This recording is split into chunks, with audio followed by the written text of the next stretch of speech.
चलिए हम लोग कनकेव मिरर का फिगर देखते हैं। इसमें फर्स्ट फिगर है when object placed on infinity. जब ऑब्जेक्ट को इनफाइनाइट पे रखा जाएगा तो इमेज कैसा बनेगा। तो देखिए जब भी ऑब्जेक्ट अगर इनफाइनाइट पे रखा जाएगा तो जो लाइंस जो आएंगी, इंसिडेंट जो रे आएगी वो प्रिंसिपल एक्सिस के पैरेलल आती है। तो प्रिंसिपल एक्सिस के पैरेलल मिरर पे आएगा। इसके बाद देखिए क्या होगा, यहाँ पे मिरर जो है देखिए कनकेव है क्योंकि बाहर से पेंटेड है। इसके बाद अगर हम लोग यहाँ पे ध्यान से देखें तो ये लाइन आएगा और आफ्टर रिफ्लेक्शन अगर जो ऑब्जेक्ट है अगर प्लेस इनफाइनाइट पे किया जाता है तो आफ्टर रिफ्लेक्शन ये जो रिफ्लेक्शन रेज है दोनों का, ये दोनों एफ से गुजरेगा। तो दोनों रिफ्लेक्टेड रे जहाँ मिलता है वहाँ इमेज फॉर्म करता है। तो इमेज कहाँ बना, एफ पे बना।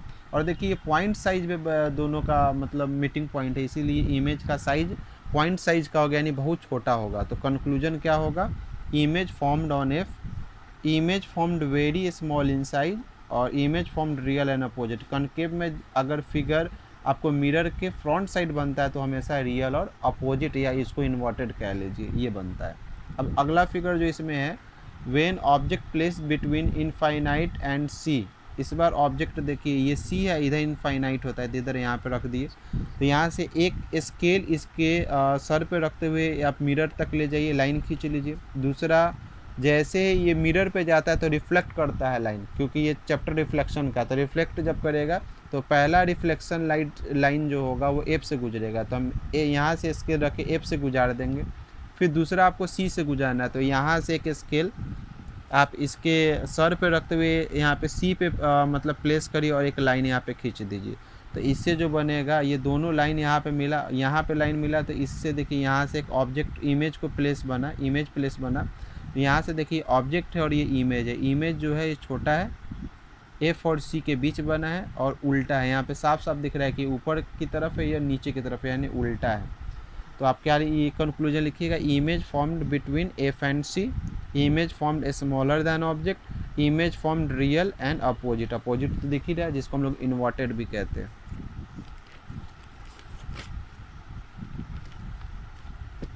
अगला फिगर है 3 number, when object placed on C. इस बार ऑब्जेक्ट को सी पे रखा गया, देखिए यहाँ पे सी पे है। तो एक लाइन हम क्या करेंगे, यहाँ से लाइन को हम पहले यहाँ इसके सर पे रखते हुए एक लाइन मिरर पे ले आएंगे। इसके बाद उसी लाइन को हमको एफ से गुजारना है, तो एफ से गुजार दिए यहाँ पे, एफ से गुजार। दूसरा लाइन को हमको सी से ले जाना है, लेकिन ये यहाँ पे चूँकि ऑब्जेक्ट ही सी पे है तो ऐसी हालत में हम लोगों को यहाँ पे मैनुअली क्या करना होगा, इसको पी पे लाना पड़ेगा। पी पे ले गए, पी पे ले जाने के बाद इस लाइन को हम फिर आगे रिफ्लेक्ट किए।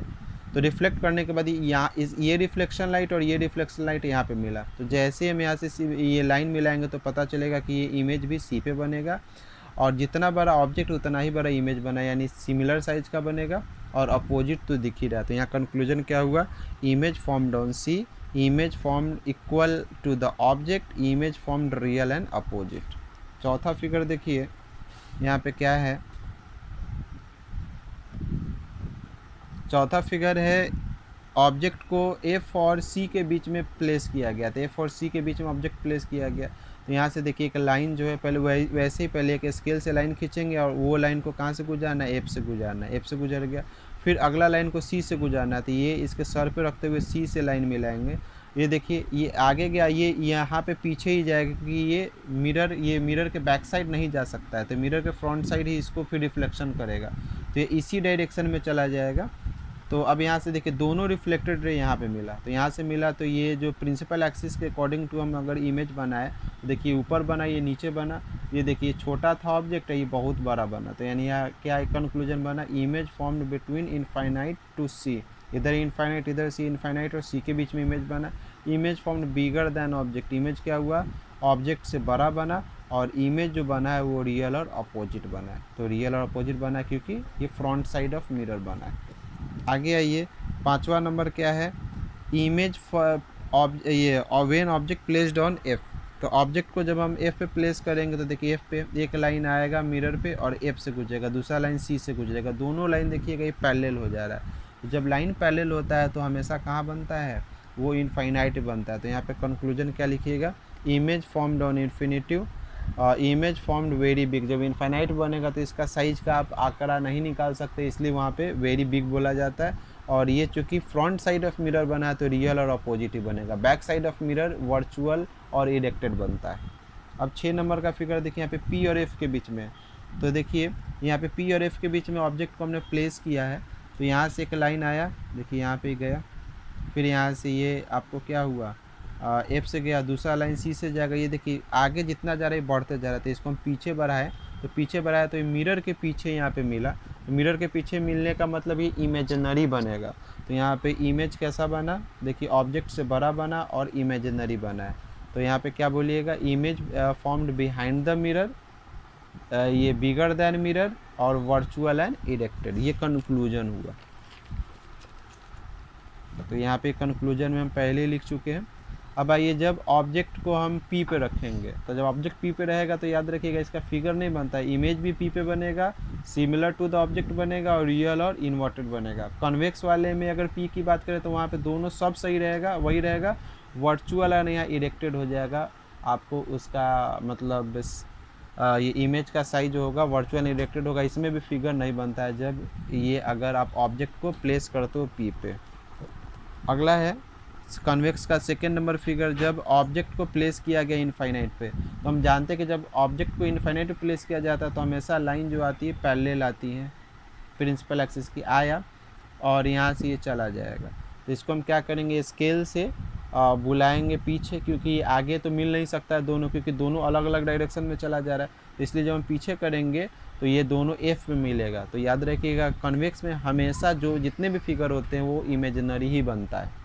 तो यहाँ पे कंक्लूजन क्या हुआ, image formed on F, image formed very small क्योंकि पॉइंट साइज है, और image formed virtual and inverted, यहाँ पे पॉइंट साइज बना है तो ये वर्चुअल एंड इन्वर्टेड हुआ, ये इरेक्टेड बोलते हैं इसको। अब अगला क्या है, when object placed between infinite and P. तो देखिए यहाँ पे देखिए ऑब्जेक्ट को यहाँ पे प्लेस किया गया इनफाइनाइट और पी के बीच में, इधर इनफाइनाइट और इधर पी, यहाँ से एक लाइन आएगा और फिर टकरा के वापस चला जाएगा। तो इसको हम मिरर के पीछे बुलाएंगे जो कि एफ पे जाएगा, दूसरा लाइन सी पे जाएगा।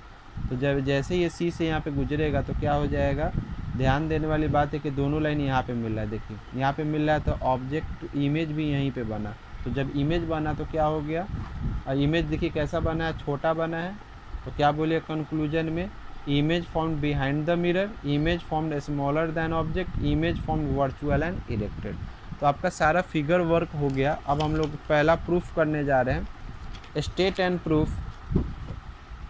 State and proof R equal to 2f और f इक्वल टू r/2। तो यहाँ पे देखिए इसका फिगर देखिए क्या है। सबसे पहले अगर हम लोग बात करें तो यहाँ पे एक कनकेव मिरर जो है हम लोग ले लेते हैं, ये पेंटेड होगा, बाहर आउटसाइडेड पेंटेड होगा, ठीक है। इसके बाद यहाँ पे P ले लेंगे, इसके बाद यहाँ पे F है, ये यहाँ पे C है और ये प्रिंसिपल एक्सिस PX है, हो गया। यहाँ से देखिए एक यहाँ पे एक लाइन जो है प्रिंसिपल एक्सिस के पैरेलल एक लाइन आ रही है मिरर पे जिसका नाम है AB, ठीक है। ये आफ्टर रिफ्लेक्शन कहाँ से गुजर रहा है, F से गुजर रहा है। इसके बाद क्या किया, हम B और C को मिला दिए, डॉट डॉट से मिला दिए। तो यही चीज़ को हम यहाँ पे लिखे हैं, यहाँ पे क्या लिखे, here MN is a concave mirror. MN क्या है, MN एक यहाँ पे कनकेव मिरर है, MN एक कनकेव मिरर है in which P is pole, P is focus, C centre of curvature, PX क्या है, प्रिंसिपल एक्सिस। अब यहाँ पे A मतलब क्या है, ए रे AB, एक रे जो है AB comes to the mirror, mirror पे आ रहा है कौन से पॉइंट पे, B पे, और आफ्टर रिफ्लेक्शन F से गुजर रहा है, वही यहाँ पे लिखा गया। इसके बाद हमने इसको मिलाया तो यहाँ पे इमेजिनरी पार्ट में लिख दी ज्वाइन B to C। तो जैसे ही ज्वाइन किए तो यहाँ से देखिए इंसिडेंट और रिफ्लेक्टेड आपस में बराबर हो गया, एंगल ऑफ इंसिडेंट और एंगल ऑफ रिफ्लेक्शन आपस में बराबर हो गया, यानी angle I equal to angle R हो जाएगा, किसके कारण, लॉ ऑफ रिफ्लेक्शन के कारण।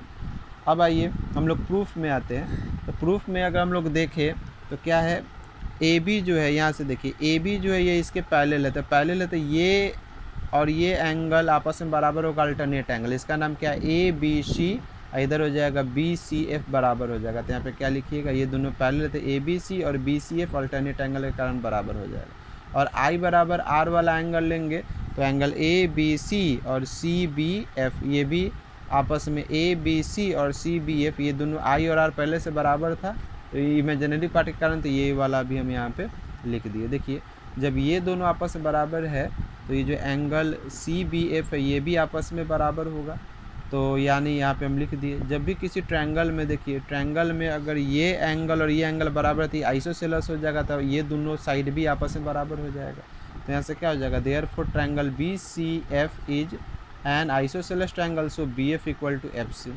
अब हम लोग क्या मानेंगे कि B जो है P पर है या P के बहुत नज़दीक है। तो जब ये बहुत नज़दीक हो जाएगा तो जो BF होगा ये PF के बराबर हो जाएगा। BC देखिए ये जब है तो ये धीरे धीरे इस पर गिरेगा, तो BC जो हो जाएगा PF में तब्दील होता जाएगा और BC जो है PC में तब्दील होता जाएगा। तो हम यहाँ पे वही लैंग्वेज लिखेंगे, now we let B is very near to the pole. जैसे ही हम यहाँ पे करेंगे तो क्या हो जाएगा, BF इक्वल टू PF और BC इक्वल टू PC। अब यहाँ से देखिए BF पहले से किसके बराबर है, FC के बराबर है। पहले भी हमने प्रूफ कर वहाँ पे दिखाया था। तो यहाँ ये FC के बराबर है तो PF भी होगा FC के बराबर हो जाएगा, क्योंकि BF जो है FC के बराबर है। तो हमको चूँकि R निकालना है, चूँकि यहाँ पे क्वेश्चन में R इक्वल टू 2F निकालना है, तो हम R को इस फिगर में R कहाँ से कहाँ तक होता है, P से C तक का डिस्टेंस होता है। तो हम PC को लेंगे तो PC में कौन होगा, PF भी होगा और FC भी होगा। अब PF को हम लोग F बोलते हैं, ठीक है। तो यहाँ से हम क्या करेंगे, लिखेंगे PC equal to PF plus में FC, PC का PC, PF हमको FC नहीं चाहिए, हमको F चाहिए। तो स्मॉल f PF के लिए होता है, तो FC PF के बराबर है तो हम FC की जगह PF बदल देंगे। PF मिल के हो गया 2PF, तो PC इक्वल टू हो गया 2PF। We know that PC equal to R और PF इक्वल टू F, ये डिफिनीशन में हमने पहले ही देख लिए थे। तो क्या हो जाएगा, PC के लिए R और 2 और PF, या F के लिए R बटा ये 2 बटा में चला जाएगा तो F इक्वल टू R/2। यही प्रूफ करना हो गया।